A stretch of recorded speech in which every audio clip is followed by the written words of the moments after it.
नमस्कार, आप देख रहे हैं पद्मेश 24/7। आपके साथ मैं हूं कृष्णा सेंडे। पद्मेश सिटी केबल के सभी दर्शकों को शक्ति की भक्ति का महापर्व नवरात्र की हार्दिक शुभकामनाएं। सबसे पहले नजर डालते हैं हेडलाइंस पर।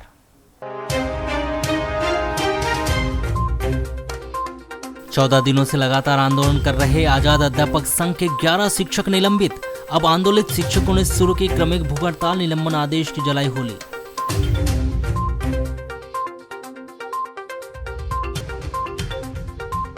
ऑनलाइन ठगी का शिकार हुई स्वास्थ्य विभाग की एएनएम, कोतवाली साइबर सेल में दर्ज कराई शिकायत।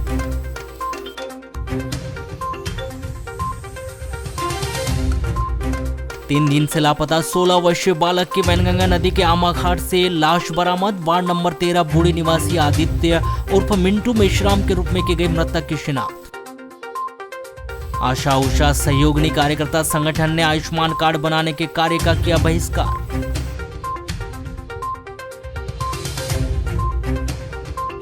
शक्ति की भक्ति का महापर्व शारदीय नवरात्र शुरू। विधि विधान से विराजित की गई मां जगदम्बा की प्रतिमाएं।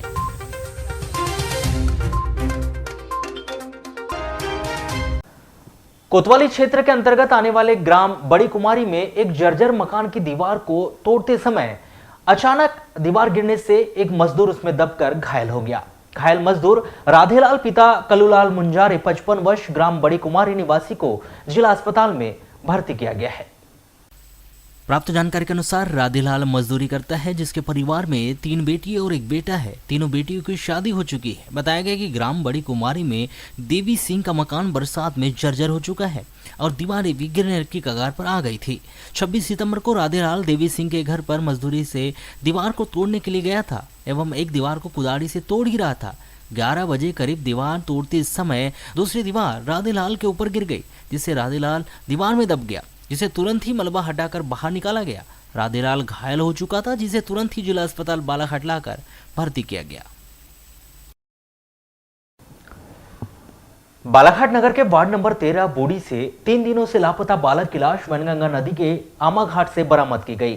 मृतक बालक आदित्य उर्फ मिंटू पिता किशोर मेश्राम 16 वर्ष वार्ड नंबर 13 बूढ़ी बालाघाट निवासी की नदी में डूबने से मौत होने की संभावना व्यक्त की जा रही है। यह बालक कक्षा 12वीं का छात्र था। कोतवाली पुलिस ने इस बालक की लाश पोस्टमार्टम करवाकर शव उनके परिजनों को सौंप दिया है और मर्ग कायम कर जांच शुरू की है। प्राप्त जानकारी के अनुसार आदित्य मेश्राम 2 भाई हैं, जिनमें बड़ा भाई अंकित मेश्राम इंजीनियरिंग की पढ़ाई कर रहा है और आदित्य मेश्राम कक्षा 12वीं का छात्र था, जिसके पिता शासकीय ठेकेदार है और मां सविता मेश्राम घर में बुटीक और सिलाई सेंटर चलाती है। बताया गया है कि 23 सितंबर को आदित्य को उसकी मां ने पढ़ाई को लेकर डांट फटकार लगा दी थी। उसी शाम से आदित्य घर से बिना बताए कहीं चला गया था। रात्रि में घर नहीं आने पर 24 सितंबर को आदित्य के गुम होने की रिपोर्ट नितिन मेश्राम के द्वारा कोतवाली में की गई थी। कोतवाली पुलिस ने 16 वर्षीय नाबालिग बालक को बहला फुसला कर ले जाने के आरोप में अज्ञात आरोपी के विरुद्ध धारा 363 भारतीय दंड विधान के तहत अपराध दर्ज कर उसकी तलाश शुरू की गई थी। 26 सितंबर को वैनगंगा नदी के आमा घाट में पत्थर में अटकी हुई एक लाश देखी गई। सूचना मिलते ही कोतवाली से सहायक उपनिरीक्षक रामकिशोर हंगडाले, सहायक उपनिरीक्षक सुनील पंचाले, आरक्षक नीलेश बघेल ने मौके पर जाकर तस्दीक की। इस दौरान नितिन मेश्राम भी वहां पहुंच चुका था, जिसने कपड़ों के आधार पर मृतक की शिनाख्त अपने चाचा के बेटे आदित्य उर्फ पिंटू मेश्राम के नाम से की, जो 3 दिन से लापता था। होमगार्ड के गोताखोरों के माध्यम से आदित्य की लाश नदी से बाहर निकलवाई गई। सहायक उपनिरीक्षक रामकिशोर हंगडाले ने पंचनामा कार्रवाई करने के बाद आदित्य की लाश जिला अस्पताल लाई गए। पोस्टमार्टम करवाकर शव उनके परिजनों को सौंप दिया गया। संभावना व्यक्त की गई है कि बालक आदित्य उर्फ पिंटू मेश्राम की वैनगंगा नदी में डूबने से मौत हो गई होगी। आगे मर्ग जांच सहायक उपनिरीक्षक से हंगडाले के द्वारा की जा रही है। किसी लड़के की बॉडी वैनगंगा नदी आमा घाट के पास पानी में पत्थर किनारे अटकी हुई है, जो हमरा पंचाले साहब और अन्य आरक्षकों के जाकर तस्दीक किया, जहां पर एक शव मिला। उसी समय में जो गुम इंसान कायम कराया गया था 2-3 दिन पूर्व, नितिन मेश्राम और अन्य लोग वहां उपस्थित हो गए, जिन्होंने शर्ट को देखकर, मृतक के शर्ट को देखकर पहचान किया कि गुम इंसान आदित्य उर्फ मिंटू वार्ड नंबर 13 बूढ़ी बालाघाट का रहने वाला है। उसके बाद में उसको निकाल करके लेकर के आए और पंचनामा कार्रवाई करवाए।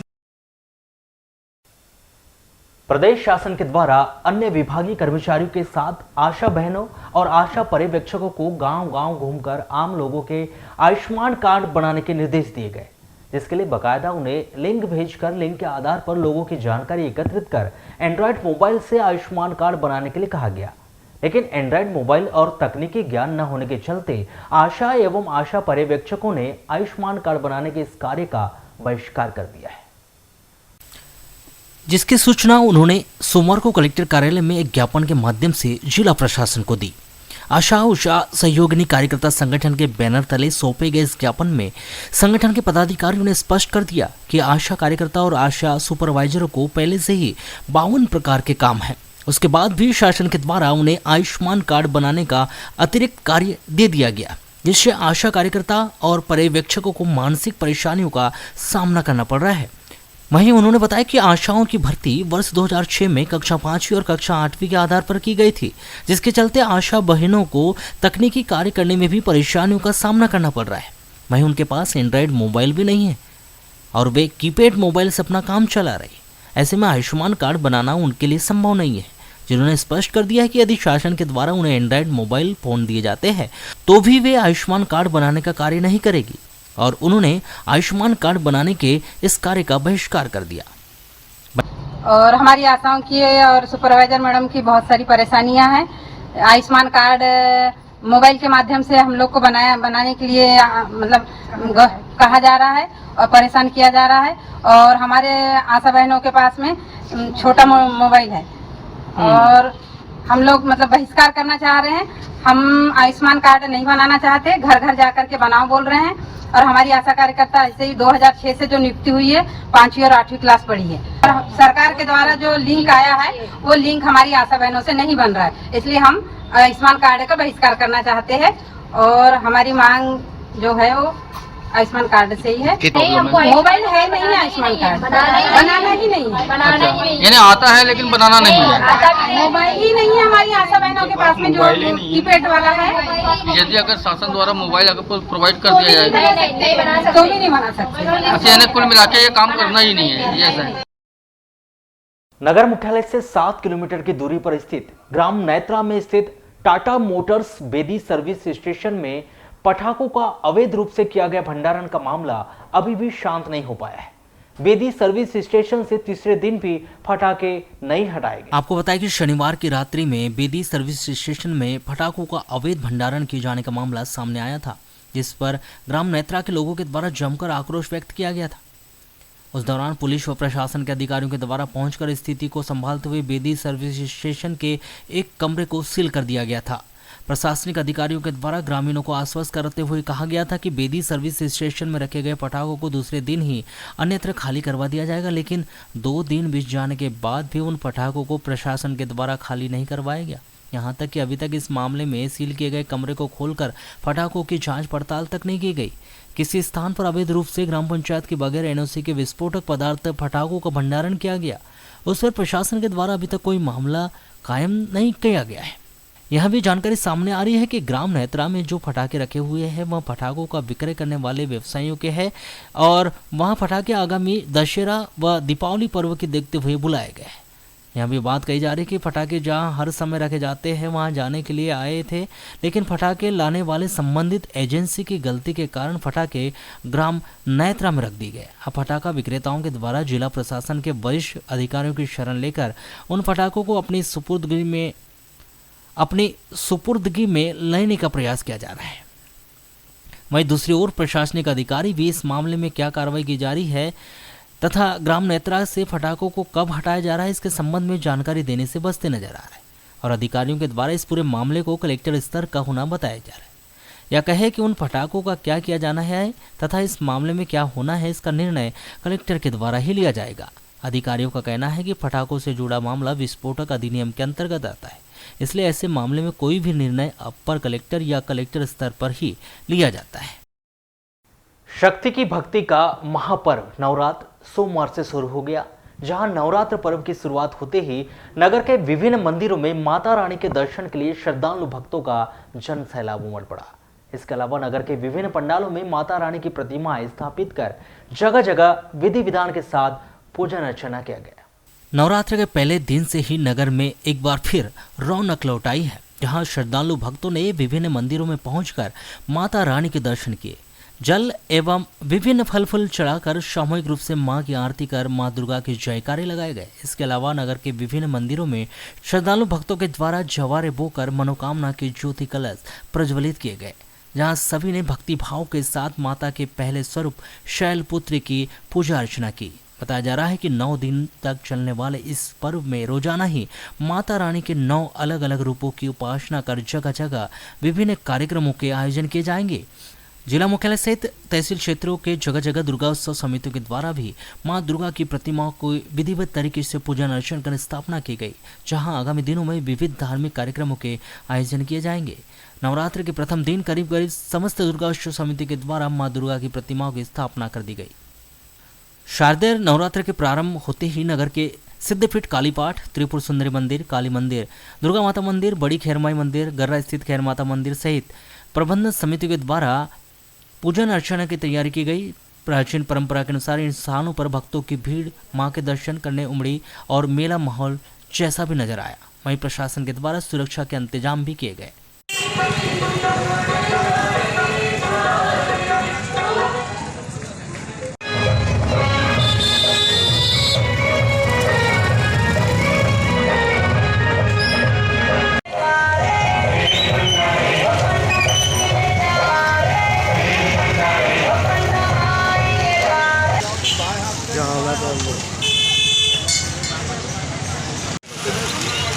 चलो बेचारा बच गया यार, क्या बोले माता रानी।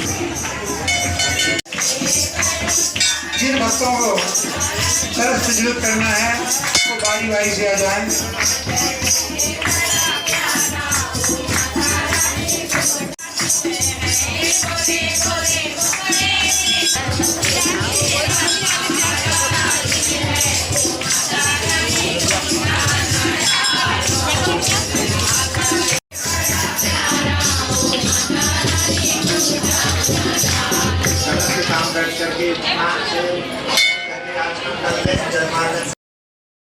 जिला मुख्यालय से 5 किलोमीटर की दूरी पर स्थित ग्राम पंचायत भरवेली के मरारी टोला वार्ड नंबर 20 में रविवार की दोपहर में संदिग्ध अवस्था में पकड़ाई गई 3 महिलाओं के विरुद्ध भरवेली पुलिस के द्वारा धारा 107/16 का मामला पंजीबद्ध करते हुए उन्हें सोमवार को एसडीएम कोर्ट में पेश किया गया। आपको बताया कि ग्राम पंचायत भरवेली के वार्ड नंबर 20 मरारी टोला में वहां निवासरत लोगों को पूर्ण संदेह था कि मरारी टोला में निवासरत महिला कारीबाई के घर में देह व्यापार जैसा कार्य हो रहा है, जिस पर मरारी टोला के लोगों के द्वारा रविवार की दोपहर में भरवेली पुलिस के थाने में सूचना दी गई थी। भरवेली थाने से आए वाहन के सायरन को सुनकर कारीबाई के घर से 3 महिलाएं भागने लगी, जिन्हें वहां आसपास में रहने वाली महिलाओं के द्वारा दौड़कर पकड़ा गया और उन महिलाओं को भरवेली पुलिस के हवाले किया गया। मरारी टोला की महिलाओं का कहना था कि वहां कारीबाई के घर में देह व्यापार जैसा अवैध कृत्य कई वर्षों से चल रहा है। इसी के संदेह में उन लोगों के द्वारा कारीबाई के घर से भागते हुए 3 महिलाओं को पकड़ा है। यहाँ तक कि मरारी टोला की बड़ी संख्या में महिलाएं एवं ग्रामीण भी भरवेली थाने में भी पहुंचे थे और उनके द्वारा थाना प्रभारी से बात कर इस मामले में कड़ी कार्रवाई किए जाने की मांग की गई थी। इस मामले में मोबाइल पर चर्चा करने पर भरवेली थाना प्रभारी नीरज कुमार ने बताया कि मरारी टोला से जिन 3 महिलाओं को पकड़ा गया था उनके विरुद्ध धारा 107/16 का मामला बनाया गया है तथा उन्हें सोमवार को एसडीएम न्यायालय में पेश कर दिया गया है। लालबरा में भी शक्ति की भक्ति का महापर्व शारदीय नवरात्र प्रारंभ हो चुका है। 26 सितंबर को सुबह से देर रात तक श्रद्धालुओं ने मूर्तिकार यानी कुम्हारों के घर से मां दुर्गा जी की प्रतिमाएं खरीदी और ढोल सहनाई बैंड बाजों के साथ वे ले जाकर अपने अपने नगर मुख्यालय व ग्रामीण अंचलों में चौक चौराहों में प्रतिमा स्थापित की गई और इस दौरान मूर्तिकारों के घरों में दिन भर माता रानी के श्रद्धालुओं की भीड़ रही। नगर मुख्यालय सहित ग्रामीण अंचलों में 26 सितंबर को शुभ मुहूर्त में माता रानी की प्रतिमा स्थापना की गई। देवी मंदिरों में कलशों की स्थापना कर जवारे भी बोए गए। आपको बताया कि नगर मुख्यालय के कुमारी मोहल्ला स्थित मूर्तिकार कुमारों के घरों में गांव-गांव से पहुंचे सार्वजनिक समिति के पदाधिकारी व श्रद्धालुओं ने मां दुर्गा जी की आकर्षक व मनमोहक प्रतिमाओं को खरीदकर ट्रैक्टर, पिकअप सहित अन्य वाहनों की मदद से माता रानी की प्रतिमाओं को सार्वजनिक पंडालों तक लेकर गए और विधि विधान के साथ पूजन अर्चन कर प्रतिमाओं की स्थापना की गई।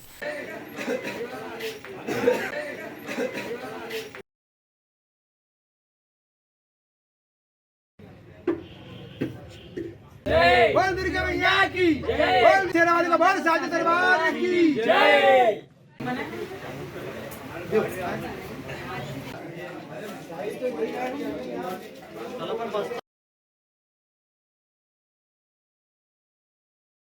केमिस्ट एंड ड्रगिस्ट एसोसिएशन और पशु चिकित्सा विभाग बालाघाट के संयुक्त तत्वाधान में ग्राम भटेरा में सोमवार को जन जागरूकता सह पशु चिकित्सा शिविर का आयोजन किया गया, जहां लंपी बीमारी से बचाव हेतु पशुओं को दवा पिलाई गई और पशुपालक कृषकों को बीमारी से बचने की जानकारी दी गई। आयोजित शिविर के दौरान पशु चिकित्सा विभाग की ओर से पॉली क्लिनिक जिला पशु चिकित्सालय में पदस्थ अतिरिक्त उप संचालक डॉक्टर घनश्याम परते ने अपने क्षेत्रीय अमले क्षेत्र अधिकारी प्रदीप मेश्राम और गौ सेवक चंद्र कुमार मस्कर के साथ उपस्थित होकर शिविर में 440 पशुओं को दवा पिलाई गई। वहीं उपस्थित पशुपालक कृषकों को बहुचर्चित बीमारी लंपी से बचाव एवं और इसके प्रसार को रोकने के हेतु विस्तार पूर्वक जानकारी दी गई। भटेरा पंचायत हम लोग आए हुए हैं और एक काफी क्या कहते हैं पूरे देश में एक बीमारी अभी देखने को सुनने को मिल रही होगी। आपने सुना होगा सब लंपी, है ना, लंपी बीमारी सुना। गायों में विशेषकर हो रही है, उसमें जो चमड़ी में गांठ गांठ पड़ जा रही है, गायों में लार ज्यादा बहती है, ऐसे गायों में बुखार भी आता है। और यदि प्रेग्नेंट पशु है, गाभिन है, तो उसमें अबॉर्शन, है ना, गर्भपात होने की भी शिकायतें काफी सारी देखने को मिल रही है। तो ऐसी 3-4 शिकायतें हो रही हैं। इस कारण से पशु खाना पीना बंद कर देता है। यदि आपने नजरअंदाज किया तो पशु की मृत्यु तक हो सकती है। ठीक है, बालाघाट हमारा सौभाग्यशाली कि हमारे जिले में अभी पॉजिटिव केस नहीं आए। हालांकि 3-4 प्रकरण ऐसे आए हैं जिनको देखने में ये लगता है कि शायद ये लंपी हो सकता है। जज साहब के यहाँ कल हमने एक प्रकरण देखा, वहां भी उनको शिकायत थी, उनको भी लगा कि लंपी ऐसा है। नर्मदानगर में बालाघाट में देखने को मिला। और एक और केस अभी 3-4 दिन पहले हमने भटेरा में अपने क्या नाम है, एक पटले जी जागेश्वर पटले साहब है, उनके यहाँ उचित कानून व्यवस्था और मुस्तैद प्रशासन होने के बावजूद भी साइबर क्राइम से जुड़े लोगों को ना तो कानून का खौफ है और ना ही कानून के रखवालों का डर, जिसके चलते बेखौफ होकर साइबर क्राइम की वारदातों को वे अंजाम दे रहे हैं। शायद यही वजह है कि लाख एहतियात के बावजूद भी जिले में ऑनलाइन ठगी के मामले लगातार बढ़ते जा रहे हैं, जिस पर अंकुश लगाना पुलिस प्रशासन के लिए टेढ़ी खीर साबित हो रहा है। जहां अज्ञातता के चलते साइबर क्राइम के मामले में रोजाना ही इजाफा देखा जा रहा है। ऑनलाइन ठगी के लगातार बढ़ते जा रहे इन्हीं मामलों के बीच अब ठग गिरोह ने स्वास्थ्य विभाग नवेगांव में पदस्थ एक एएनएम को अपना निशाना बनाया, जहां ठग गिरोह ने खुद को आर्मी का जवान बताकर रूम किराए पर लेने की बात कहते हुए शक्तिनगर वार्ड नंबर 24 निवासी एएनएम श्रीमती रेखा पटले से करीब 39,000 रुपए की ठगी कर ली। जहां ठगी का एहसास होते ही एएनएम श्रीमती रेखा पटले ने इसकी लिखित शिकायत कोतवाली पुलिस से की। वहीं साइबर सेल में आवेदन देकर मामले की जांच कर उनके बैंक अकाउंट से काटी गई रकम को वापस दिलाने, ऑनलाइन ठगी करने वाले गिरोह को पकड़कर उन्हें कड़ी से कड़ी सजा दिलाए जाने की मांग की। जानकारी के अनुसार वार्ड नंबर 24 शक्तिनगर निवासी श्रीमती रेखा पटले स्वास्थ्य विभाग नवेगांव में एएनएम के पद पर पदस्थ है, जिन्होंने अपना रूम रेंट पर देने के लिए ओलेक्स में विज्ञापन डाला हुआ था। रविवार को उन्हें एक फोन आया जिसमें सामने वाले ने अपने आप को आर्मी का जवान बताते हुए रूम रेंट पर लेने की इच्छा जताई और कमरे के फोटोग्राफ्स मांगे। महिला को उन्होंने अपना आधार कार्ड, CISF कार्ड सहित अन्य दस्तावेज भी दिए। वहीं अपने आप को आर्मी का सहायक उप निरीक्षक अनिकेत विजय कलभूर बताते हुए उनका ट्रांसफर हैदराबाद से बालाघाट होने की जानकारी दी। जहां महिला के द्वारा फोटोग्राफ्स देने पर उस व्यक्ति ने उसके परिवार के रूम पसंद आने की बात कहते हुए रूम रेंट पूछा और 2 महीने का एडवांस रूम रेंट जमा करने की इच्छा जताई, जिसने एएनएम से उसका फोन पे नंबर मांगा। वहीं ऑनलाइन बैंक ट्रांजैक्शन के माध्यम से 2 महीने का रूम रेंट 13,000 रुपये ऑनलाइन ट्रांसफर किए जाने की बात कही। वहीं सबूत के तौर पर उसने अपना Aadhaar card, CISF I card, bank account और अपना IFC नंबर महिला के मोबाइल पर सेंड कर दिया। उस व्यक्ति ने दोबारा महिला को फ़ोन किया और कहा कि उनका HR room rent Hyderabad headquarter से रिलीज होता है, जिसके चलते ठग ने अपने वरिष्ठ अधिकारी से महिला की बात कराई। जहां जय नामक दूसरे ठग ने महिला को HR रूम रेंट एडवांस में रिलीज करने की बात कहते हुए फ़ोन पे और बैंक खाते में दर्ज मोबाइल नंबर की जानकारी ली, लेकिन पैसा ट्रांसफ़र नहीं किया गया। आधे घंटे बाद फिर ठग का फोन आया। उसने कहा कि सर्वर डाउन चल रहा है, पेमेंट नहीं हो पा रहा है। यह बात कहते हुए ठग ने महिला को दिए गए स्वयं के अकाउंट नंबर पर 1 रुपये, 2 रुपये, 5 रुपये फिर 15 रुपये डालने की बात कही। वहीं कंफर्म होने पर रेंट किराया देने को कहा। इस पर महिला ने उक्त ठग को उक्त राशि का भुगतान कर दिया। कंफर्म होने पर उस ठग ने 2 महीने का रेंट अमाउंट अकाउंट में लिखकर भेजने को कहा। जैसे ही महिला ने 2 महीने का रेंट करीब 13,000 रुपये उसके अकाउंट में लिखकर सेंड किया, वैसे ही महिला के अकाउंट से 13,000 रुपये कट गए। जिस पर उक्त महिला ने पैसे कटने की जानकारी उस ठग को दी, जिस पर उस ठग ने महिला को अपने आप को आर्मी का जवान बताते हुए अपने सारे डॉक्यूमेंट्स देने का हवाला दिया, रेंट रकम सेंड करने की बात कही और इस तरह उस महिला से 25,874 रुपए अपने अकाउंट में ट्रांसफर करा लिए। इस तरह ठग ने रूम रेंट किराया देने के नाम पर एएनएम से 48,874 रुपए की ऑनलाइन ठगी कर ली। मैंने OLX में डाल के रखा था रूम का रेंट के लिए, तो मुझे उसमें एक ऑफ़र है कि उन्होंने नंबर मांगा था कि बोले आप यानी अगर उपलब्ध है आपका रूम रेंट के लिए, अभी अगर नहीं फिलअप हुआ है तो आप मुझे क्या कहते हैं कुछ फिक्स सेंड कीजिए उसकी। तो मैंने इसलिए उनको उनके व्हाट्सएप नंबर पे, क्योंकि उन्होंने जिससे कॉल किया था उस वाले नंबर पे कुछ फिक्स सेंड की। फिर दूसरे दिन, ये संडे की बात है, उसके बाद फिर मंडे को मुझे उनका कॉल आया कि बोले मेरी फैमिली को ये रूम पसंद आ गया और क्योंकि मेरा ट्रांसफ़र हुआ है हैदराबाद से बालाघाट आ रहे हैं, उसने अपना आधार नंबर CISF का ID कार्ड वो सब व्हाट्सएप किया। तो मुझे यकीन हो गया कि ये आर्मी का ही कोई बंदा है और इसीलिए मैंने बिल्कुल बिना कुछ सोचे समझे और इवन मैंने वो चीज़ें अपने हस्बैंड को भी सेंड की कि शायद मुझसे कुछ गलती हो रही हो, सारी चीज़ें मैं उनसे शेयर करते जा रही थी, जो भी चीज़ें वो दे रहा था मुझे, तो वो सारी चीज़ें मैंने उनसे भी शेयर की। लालबरा नगर मुख्यालय में स्थित बजरंग मंदिर में श्री अग्रवाल समाज के द्वारा 26 सितंबर को कुल पिता सदेश श्री 1008 महाराजा श्री अग्रसेन जी की जयंती धूमधाम के साथ मनाई गई। यह जयंती कार्यक्रम श्री अग्रवाल समाज के पदाधिकारी व सामाजिक बंधुओं की उपस्थिति में प्रारंभ हुई। इस अवसर पर सर्वप्रथम उपस्थित जनों ने महाराजा श्री अग्रसेन के छायाचित्र के समक्ष दीप प्रज्वलित कर पूजन अर्चन किया गया। तत्पश्चात आरती कर प्रसादी का वितरण किया गया। इस अवसर पर सामाजिक बंधुओं के समक्ष वर्ष भर का आय व्यय का ब्यौरा भी प्रस्तुत किया गया। साथ ही नवीन कार्यकारिणी का गठन किया गया और सर्वसम्मति से दिलीप अग्रवाल को अध्यक्ष, राकेश अग्रवाल, योगेश मोरे को उपाध्यक्ष, डॉक्टर गगन अग्रवाल को कोषाध्यक्ष, शानू अग्रवाल को सचिव, अंशुल अग्रवाल, रौनक अग्रवाल को सहसचिव, इसी तरह श्रीमती अनीता अग्रवाल को श्री अग्रवाल समाज महिला मोर्चा का अध्यक्ष नियुक्त किया गया है।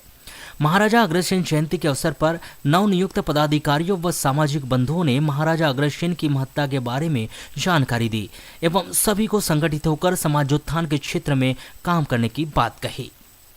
कौन सा कार्यक्रम किया जा रहा है यहाँ पे? आज महाराजा श्री अग्रसेन हमारे जो भगवान हैं अग्रवाल समाज के, आज उनकी जयंती मनाई जाती है। उसी के तारतम्य में हम लोग इकट्ठा हुए हैं और जैसे कि मैं आपको बता दूं, पिछले विगत वर्षों से अग्रवाल समाज की पुरानी कार्यकारिणी जो कार्य कर रही थी, तो इस वर्ष नई कार्यकारिणी का निर्माण हुआ है, जिसमें श्री दिलीप अग्रवाल जी को अध्यक्ष बनाया गया है। श्री राकेश अग्रवाल जी और योगेश अग्रवाल जी उपाध्यक्ष पद संभाल रहे हैं। मैं स्वयं कोषाध्यक्ष का पद संभाल रहा हूँ। शानू अग्रवाल जी सचिव पद संभाल रहे हैं। अंशुल अग्रवाल और रौनक अग्रवाल जी को सहसचिव का पद दिया गया है। पुरानी पेंशन बहाली सहित विभिन्न मांगों को लेकर आजाद अध्यापक शिक्षक संघ के द्वारा अनिश्चितकालीन हड़ताल की जारी है। इनकी हड़ताल रविवार को 14वें दिन भी जारी रही। आजाद अध्यापक शिक्षक संघ से जुड़े शिक्षक जहां अनवरत हड़ताल पर डटे हुए हैं, वहीं शासन के द्वारा हड़ताली शिक्षकों पर कार्रवाई प्रारंभ कर दी गई है। आजाद अध्यापक शिक्षक संघ से जुड़े अभी तक हड़ताली 11 शिक्षकों के विरुद्ध निलंबन की कार्रवाई की गई। वहीं कुछ शिक्षकों के विरुद्ध कार्रवाई के लिए प्रस्ताव बनाकर वरिष्ठ कार्यालय भेजे गए। शासन एवं जिला प्रशासन स्तर से हड़ताली शिक्षकों के विरुद्ध कार्यवाही किए जाने के बावजूद भी आजाद अध्यापक शिक्षक संगठन से जुड़े शिक्षक हड़ताल पर अभी भी डटे हुए हैं। वहीं दूसरी ओर आजाद अध्यापक शिक्षक संगठन के द्वारा सोमवार से क्रमिक भूख हड़ताल प्रारंभ कर दी गई है। आपको बताएं कि आजाद अध्यापक शिक्षक संगठन के द्वारा विगत 13 सितंबर से अनिश्चितकालीन हड़ताल की जा रही है। जिला मुख्यालय के उत्कृष्ट ग्राउंड में शिक्षकों के द्वारा की जा रही हड़ताल जारी है। इसके अलावा विभिन्न ब्लॉकों में भी आजाद अध्यापक संगठन के नेतृत्व में शिक्षकों के द्वारा हड़ताल की जा रही है।